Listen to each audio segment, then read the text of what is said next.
Sustainability ತಾವಾಗಲೇ ಹೇಳಿದ್ರಿ, ಬಹಳ ದೊಡ್ಡ ಚಾಲೆಂಜು.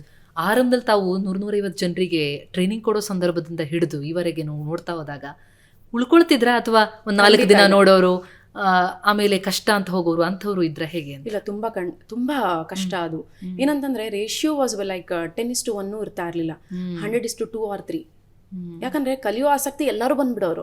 ಆಮೇಲೆ they are coming up with the family issues.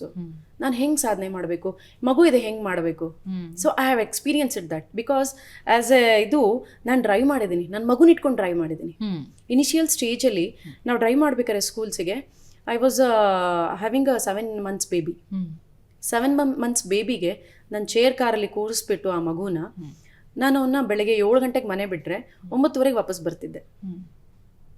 ಅಂದ್ರೆ ನಾನು ಮಾಡೋಕ್ಕಾಗತ್ತೆ ಅಂದ್ರೆ ಆಕೆಗೂ ಅದನ್ನ ತುಂಬಿಸ್ಬೋದು ನಾನು. But they are not having a clarity what to do. They have stopped for one reason. ನಾನು ಹೇಳೋದು, ಯಾರೂ ಒಂದು ರೀಸನ್ಗೆ ಸ್ಟಾಪ್ ಆಗಬೇಡಿ. ನೀವು ಏನಾದ್ರು ಒಂದು ಮಾಡ್ಬೇಕಂದ್ರೆ 100 ಬರುತ್ತೆ. ಅದರಿಂದ ಹೊರಗಡೆ ಬರೋದು ಹೇಗೆ ಅನ್ನೋದು ಒಂದ್ಸತಿ ಯಾರು ಯೋಚನೆ ಮಾಡಿ. ಅದನ್ನ ಮಾಡಲೇಬೇಕು ಅಂತ ಅನ್ಸಿದ್ರೆ ಮಾತ್ರ. ಸೊ ನಾನು ಸುಮಾರು ವರ್ಷ ನನ್ನ ಮಗನ ಜೊತೆ ಮಾಡಿದ್ದೀನಿ ಡ್ರೈವಿಂಗ್ನ. 1.5-2 months ಬೇಬಿನ ನಾನು ಮೀಟಿಂಗ್ ಅಟೆಂಡ್ ಮಾಡಬೇಕಿತ್ತು. ಮಿನಿಸ್ಟ್ರಿ ಲೆವೆಲಲ್ಲಿ ಮೀಟಿಂಗ್ ಅಟೆಂಡ್ ಮಾಡಬೇಕಾದ್ರೆ ಅವನಿಗೆ ಫುಲ್ ಕಂಪ್ಲೀಟಾಗಿ ತಲೆಗೆ ಸ್ನಾನ ಮಾಡಿಸ್ಬಿಟ್ಟು ಕರ್ಕೊಂಡು ಹೋಗ್ಬಿಡ್ತಾ ಇದ್ದೆ. ಅವ್ನ ಪಡಾಗ ಅವ್ನು ನಿದ್ದೆ ಮಾಡೋರು, ನನ್ನ ಪಡ ನಾನು ಮೀಟಿಂಗ್ ಮಾಡಿ, ನನಗೆ ಯಾವ ಡ್ರೈವರ್ಸ್ ಇರ್ತಾರಲ್ಲ, ಯಾರು ಇರ್ತಿಲ್ಲ, ನಾನೇ ಡ್ರೈವ್ ಮಾಡ್ಕೊಂಡು ಹೋಗ್ತಾ ಇದ್ದೆ. So this is what my experience. ಸಾಧಾರಣವಾದ ಒಂದು ವಿಮೆನ್ ಮಾಡ್ತಾರೆ ಅಂದರೆ ನಮಗಿಂತ ಶಕ್ತಿ ಇರೋರು ಏನು ಬೇಕಾದ್ರೂ ಮಾಡ್ಬೋದಲ್ವಾ. ಈ ಎನರ್ಜಿ ಬರಬೇಕು ಅಂತಂದರೆ ತಾವು ಮತ್ತೆ ಫ್ಲ್ಯಾಶ್ ಬ್ಯಾಕ್ ಹೋಗೋದಾದರೆ, ತಾವು ಹೇಳಿದ್ರಿ ತುಂಬ ಆರ್ಥೋಡಾಕ್ಸ್ ಫ್ಯಾಮಿಲಿಯಿಂದ ಬಂದಿದ್ದು ಅಂತ. ಅಲ್ಲ, ಅದು ಯಾವುದೋ ಅನುಭವ ಟ್ರಿಗರ್ ಮಾಡಿರೋದಾ? ಖಂಡಿತ. ಯಾಕಂತ ಹೇಳಿದ್ರೆ ನನ್ನ ತಂದೆ ತಾಯಿ ನಮ್ಮನ್ನ ಬೆಳೆಸಿದ ರೀತಿ ಅದು. Like they are very straight forward. ತುಂಬ ನಮಗೆ ಮಾನಸಿಕವಾಗಿ ಎಲ್ಲ ಹೇಳ್ಕೊಟ್ಬಿಟ್ಟಿದ್ರು. ಹೀಗೆ ಇರಬೇಕು, ಹೀಗೆ ಮಾಡಬೇಕು, ಹೀಗೆ ಇರಬೇಕು, ಯಾರ ಹತ್ರ ₹1 ತಗೋಬಾರ್ದು, ನೀವು ಹಿಂಗೆ ಬೆಳಿಬೇಕು ಅನ್ನೋದು ಚೌಕಟ್ಟು. ಆ ಚೌಕಟ್ಟುಗಳಲ್ಲಿ ಹಾಕ್ಬಿಟ್ಟಿದ್ರು. ಅದು ಕೂಡ ನಮಗೆ ಎಷ್ಟೋ ಸತಿ ಬಿಸ್ನೆಸ್ಸಿಗೆ ಅದು ತೊಂದರೆ ಮಾಡುತ್ತೆ. ನಾವು ಇನ್ವೆಸ್ಟರ್ಸ್ನ ಕರೆಯೋಕ್ಕಾಗಲ್ಲ, ಹಂಗಂತೇಳಿ ನಾವು ದೊಡ್ಡದು ಮಾಡೋಕ್ಕಾಗಲ್ಲ. ಹೇಳ್ತೀನಲ್ಲ, ಎಲ್ಲೋ ಒಂದು ಕಡೆ ನಾವು ಕಲ್ತಿರೋದು ನಮಗೆ ತೊಂದರೆ ಆಗೇ ಆಗುತ್ತದು ಅನ್ನೋದಕ್ಕೆ. ಬಟ್ ಅವ್ರು ಕಲಿಸಿದ ಒಂದು ಮಾರ್ಗ ಇದೆಯಲ್ಲ, ನಮಗದು ಸಂಪೂರ್ಣವಾಗಿ ಆಗಲೇ ಆ ಧೈರ್ಯ ಬಂದ್ಬಿಟ್ಟಿತ್ತು, ನಾವೇನೋ ಒಂದು ಮಾಡ್ಬೋದು ಅಂತ. ಆ್ಯಂಡ್ ಲೈಕ್ ನಾವು ಹೋಗ್ತಿದ್ದ ಸ್ಕೂಲಲ್ಲಿ ನಾವು ಆಡ್ತಾ ಇದ್ದಿದ್ದ ರೀತಿಯಲ್ಲಿ ಎಷ್ಟೋ ಜನ ಲೈಕ್ ವೆಲ್ ಆಫ್ ಫ್ಯಾಮಿಲಿ ಇದ್ದ ಕಡೆ ನಮಗೆ ಆಗ್ತಿದ್ದ ಅನುಭವಗಳು ಅದೆಲ್ಲ ನನಗಂತೂ ತುಂಬ ಅದು ಟ್ರಿಗರ್ ಮಾಡ್ತಿತ್ತು. ಇವತ್ತು ನಮ್ಮ ಜೊತೆ ಕೂತ್ಕೊಂಡು ಅವ್ರಿಗೆ ಆಡೋಕ್ಕಾಗಲ್ಲ ಅಂದರೆ ಎಷ್ಟು ಜನ ಹೆಣ್ಮಕ್ಳು, ಎಷ್ಟು ಜನ ಮಕ್ಕಳು ಈ ಥರ ಫೇಸ್ ಮಾಡ್ತಿರ್ತಾರೆ. ಇವ್ರನ್ನ ಹೊರಗಡೆ ಕರ್ಕೊಂಬರೋದು ಹೇಗೆ ಇದರಿಂದ? ಇದಕ್ಕೆ ನಾವೇನು ಮಾಡ್ಬೋದು? ಆವತ್ತಿಂದ ನನಗದು ತುಂಬ ಯೋಚನೆಗಳು ಬರ್ತಾನೆ ಇತ್ತು.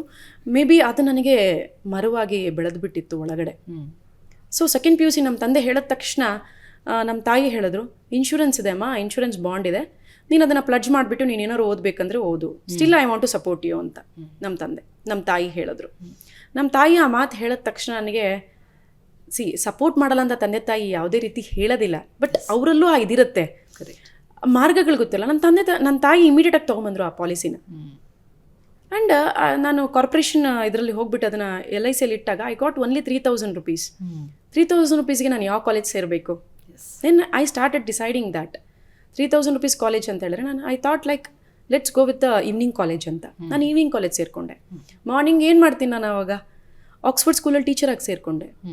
ಸೊ ಟೀಚರ್ ಕೆಲಸ ಮಾಡ್ತಿದ್ದೆ. ಟೀಚರ್ ಕೆಲಸ ಮಾಡಿ ಮಧ್ಯಾಹ್ನ ಟ್ಯೂಷನ್ಸ್ ತೊಗೋತಾ ಇದ್ದೆ ಮಕ್ಕಳಿಗೆ ಟ್ಯೂಷನ್ಸ್ ತೊಗೊಂಡು 6 o'clock ಕಾಲೇಜಲ್ಲಿ ಇರ್ತಾ ಇದ್ದೆ. 9 o'clockಗೆ ಮತ್ತೆ ಕಾಲೇಜ್ ಬಿಡೋದು. ಎಷ್ಟೋ ಸತಿ ಬಸ್ ಚಾರ್ಜ್ ಕೂಡ ಇರ್ತಾ ಇರಲಿಲ್ಲ ನನ್ನ ಹತ್ರ, ನಡ್ಕೊಂಡು ಹೋಗಿದ್ದು ಉಂಟು. ಬಟ್ ಇದೆಲ್ಲ ನಮಗೆ ಅನುಭವ ಮಾಡಿಬಿಟ್ಟಿತ್ತು.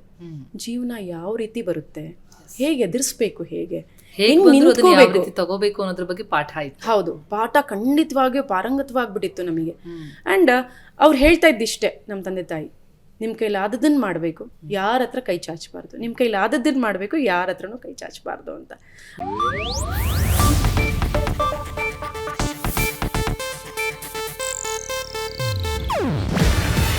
ಇದು ಏಷ್ಯಾನೆಟ್ ನ್ಯೂಸ್ ನೆಟ್ವರ್ಕ್ ಪ್ರಸ್ತುತಿ.